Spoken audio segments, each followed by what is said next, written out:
Chapter 13. Trouble with Flowers. It's the night of the holiday concert, when we sing about Santa and dreidels and Kwanzaa. The best part is getting a new dress. I stand in front of a mirror looking at my dress and my first shoes with a heel on them, thinking about the shopping day I had with my mom. We even went to A.C. Peterson's for lunch.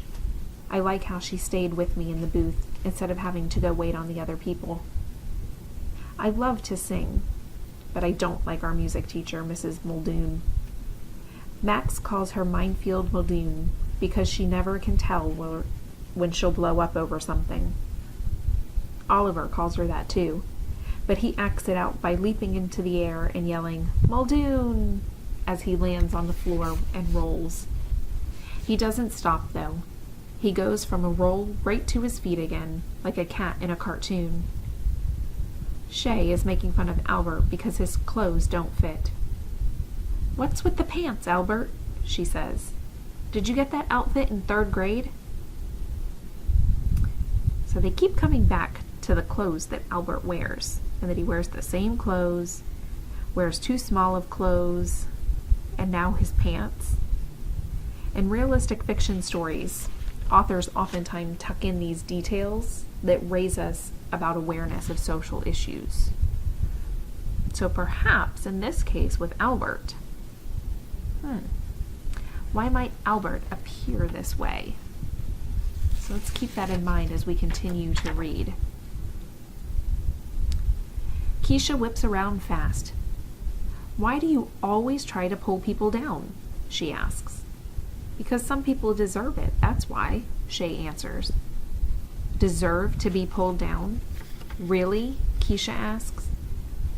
Albert straightens his tie, which is the only part of his outfit that fits. He's even wearing his sneakers with the backs cut out. "You know," he says, "logically, if a person was to pull another down, it would mean that he or she is already below that person." Keisha lets out a laugh so loud that Mrs. Muldoon shoots her a look. Keisha covers her mouth and tries to squelch the sound. "That is perfect, Albert. Man, you really are a smart dude." She turns to Shay. "You, on the other hand, are so low you could play tennis against a curb." Shay's eyes narrow, but before she can say anything, Mrs. Muldoon appears and tells us to line up. For the spring concert last year, before I had a growth spurt, I had to stand in the front row. I like when Travis called me a dime among pennies. But this year, I get to stand in the back of the line with the taller kids, right next to Keisha. I look over at her. I love how she stuck up for Albert. She has guts that I didn't in the cafeteria. I wish I could have been braver. We all stand, waiting to file into the auditorium. "Oh, Mrs. Muldoon, I love your dress," Shay says. Mrs. Muldoon lights up like a light bulb. "Why, thank you, Shay. Your parents have raised such a nice young lady." "Oh, thank you very much, Mrs. Muldoon," Shay smiles. But when she turns toward Jessica, she rolls her eyes, and she keeps glaring at Keisha. I decide I won't think about how mad she makes me, and I'll think instead about how all the girls get to carry a bouquet of flowers. That's the good news.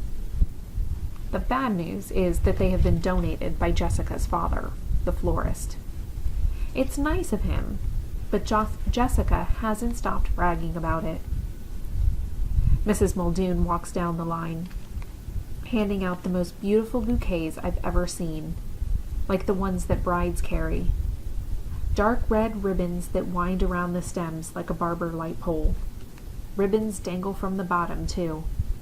She hands my bunch to me, and I smile, thinking how much my mom will love to see them. Keisha leans in to smell them and runs her fingers over the tops of the flowers.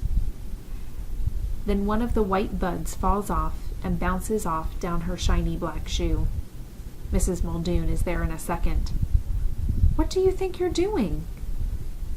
Mrs. Muldoon grabs the flowers from Keisha's hands. Keisha looks up. No, please don't. I didn't mean to. These flowers are a gift. If that's how you're going to treat a gift, with a complete lack of respect and gratitude, then you, Keisha Almond, will be the only girl without flowers. But Miss Muldoon, Keisha says, I really didn't. Mrs. Muldoon holds up a hand like she's stopping traffic. I don't want to hear it. You will have no flowers, and perhaps you'll remember in the future how a lady behaves. See, Shay says to Jessica, people do get what they deserve. I stand behind Keisha, but I wish I could see her face. I wait for her to say something back, but Keisha doesn't say anything. Although I can't see her cry, I hear her sniff and see her brush her cheek with her fingertips. And I watch a mind movie of me being the only girl without flowers marching in to see all the parents. And the look on my mom's face. How she'd be the only sad parent in the sea of smiling ones. And how I'd feel like I was less than everyone else. No one should ever feel like that. I feel my fingertips dig into the center of my bouquet to separate the thick stems. It takes some twisting to work half the flowers out of the thick ribbon, but I put some muscle into it. Stems crack, and leaves and petals fall, spinning into the air, landing all around my shiny new shoes. Mrs. Muldoon has turned around to stare.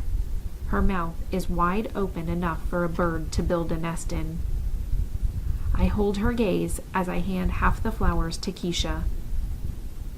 Well, she can have some of mine then. In the end, neither of us had flowers when we walked into the auditorium, but we had bigger smiles than anyone else. And that is the end of chapter 13. So in the beginning, Allie intentionally did some things to get into trouble to avoid reading and writing. But she did something wrong here for a different reason. Why did Allie ruin her bouquet? So I want you to jot in your journal, write chapter 13, and jot about why did Allie ruin her bouquet.